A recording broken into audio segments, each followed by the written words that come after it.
Guys, ಥರ್ಮೋಕೋಲ್ಗೆ petrol ಹಾಕಿದ್ರೆ ಏನಾಗುತ್ತೆ ಗೊತ್ತಾ? ಬನ್ನಿ ಇವತ್ತಿನ ವಿಡಿಯೋದಲ್ಲಿ ತೋರಿಸ್ಕೊಡ್ತೀನಿ ಥರ್ಮೋಕೋಲ್ಗೆ ಪೆಟ್ರೋಲ್ ಹಾಕಿದ್ರೆ ಏನಾಗುತ್ತೆ ಅಂತ. ಗೈಸ್, ಅದೇ ರೀತಿ ವಿನೆಗರ್ನ ಈ ಥರ್ಮೋಕೋಲ್ಗೆ ಹಾಕಿದ್ರೆ ಏನಾಗುತ್ತೆ ಅದನ್ನು ತೋರಿಸ್ತೀನಿ. ಬನ್ನಿ ವಿಡಿಯೋ ಕೊನೆ ತನಕ ನೋಡಿ, ನಿಮಗೆ ರಿಸಲ್ಟ್ಸ್ ಗೊತ್ತಾಗುತ್ತೆ. ಗೈಸ್, ಇದು ನೋಡ್ರಿ ವಿನೆಗರು. ಈಗ ವಿನೆಗರ್ ಹಾಕೋಣ.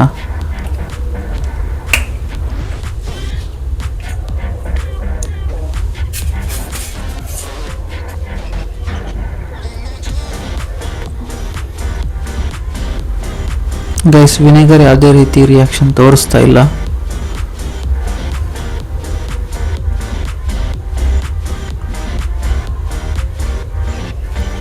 ಗೈಸ್, ನಾವೀಗ ಈ ಸೈಡ್ಗೆ ಪೆಟ್ರೋಲ್ ಹಾಕೋಣ. ಇದು ಯಾರು ಮನೇಲಿ ಮಾತ್ರ ಟ್ರೈ ಮಾಡಕ್ಕೆ ಹೋಗಬೇಡಿ, ಏಕೆಂದರೆ ತುಂಬ ಡೇಂಜರ್ ಪೆಟ್ರೋಲ್. ಒಂದೇ ಒಂದು ಕಿಡಿ ತೆಗೆದ್ರೆ ಸಾಕು, ತುಂಬ ಜೋರಾಗಿ ಉರಿಯುತ್ತೆ.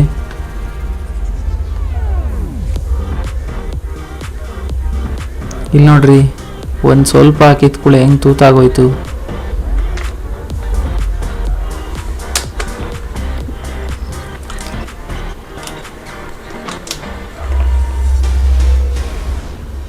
ಇನ್ನೊಂದು ಕಡೆ ಹಾಕೋಣ.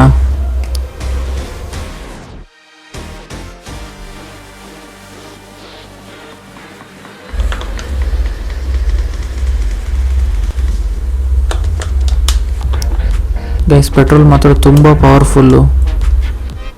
ನೀವು ಮಾತ್ರ ಮನೇಲಿ ಟ್ರೈ ಮಾಡೋಕ್ಕೆ ಹೋಗಬೇಡಿ.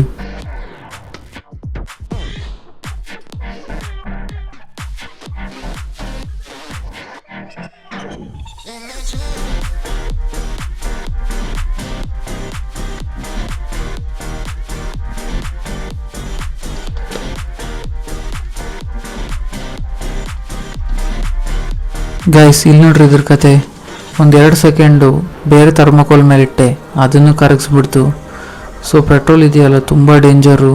ಗೈಸ್, ಈ ಥರ ಕರಗಕ್ಕೆ ಕಾರಣ ಏನು ಗೊತ್ತಾ? ಗೈಸ್, ಈ ಥರ್ಮೋಕೋಲ್ ಇದೆಯಲ್ಲ, ಇದು ಪಾಲಿಸ್ಟೈರಿನ್ ಇಂದ ಆಗಿರುತ್ತೆ. ಪಾಲಿಸ್ಟೈರಿನ್ ಅಂದ್ರೆ ಪ್ಲಾಸ್ಟಿಕ್. ಗೈಸ್, ಈ ಥರ್ಮೋಕೋಲ್ ಅಲ್ಲಿ 95% ಏರೇ ಇರುತ್ತೆ, ಇನ್ನು 5% ಮಾತ್ರ ಥರ್ಮೋಕೋಲ್ ಇರುತ್ತೆ. ಸೊ ಅದಕ್ಕೋಸ್ಕರ ಅಷ್ಟು ಲೈಟ್ ವೆಯ್ಟು. ಇದ್ರಲ್ಲಿ ಏನು ಯೂಸ್ ಮಾಡಿರ್ತಾರಲ್ಲ ಪ್ಲಾಸ್ಟಿಕ್ಕು, ಅದು ತುಂಬ ಅಂದರೆ ತುಂಬ ತೆಳ್ಳಗಿರುತ್ತೆ. ಸೊ ಆ ಪೆಟ್ರೋಲು ಹೆವಿ ಪವರ್ಫುಲ್ ಇರೋದ್ರಿಂದ ಆರಾಮಾಗಿ ಕರಗಿಸ್ಬಿಡುತ್ತೆ. ಅದೇ ರೀತಿ ವಿನೆಗರ್ ಹಾಕಿದಾಗ ವಿನೆಗರಲ್ಲಿ 95% ವಾಟರೇ ಇರುತ್ತೆ, ಇನ್ನು 5% ಮಾತ್ರ ಅಸಿಟಿಕ್ ಆ್ಯಸಿಡ್ ಇರುತ್ತೆ. ಸೊ ಆ ಅಸಿಟಿಕ್ ಆ್ಯಸಿಡಿಗೆ ಅಷ್ಟು ಶಕ್ತಿ ಇರಲ್ಲ ಇದನ್ನ ಕರಗಿಸೋ ಅಷ್ಟು. ಸೊ ಅದಕ್ಕೋಸ್ಕರ ವಿನೆಗರಲ್ಲಿ ಇದು ಕರಗಲಿಲ್ಲ. ಗೈಸ್, ವಿಡಿಯೋ ಏನಾದ್ರು ಇಷ್ಟ ಆಗಿದ್ರೆ ಲೈಕ್ ಮಾಡ್ರಿ. ಇನ್ನೂ ಈ ಥರದ ಇಂಟ್ರೆಸ್ಟಿಂಗ್ ವಿಡಿಯೋಸ್ ತರ್ತೀನಿ. ಚಾನಲ್ಗೆ ಸಬ್ಸ್ಕ್ರೈಬ್ ಮಾಡ್ಕೊಳ್ರಿ. ನೆಕ್ಸ್ಟ್ ವಿಡಿಯೋದಲ್ಲಿ ಸಿಗ್ತೀನಿ. ಅಲ್ಲಿ ತನಕ ಟೇಕ್ ಕೇರ್, ಬಾಯ್.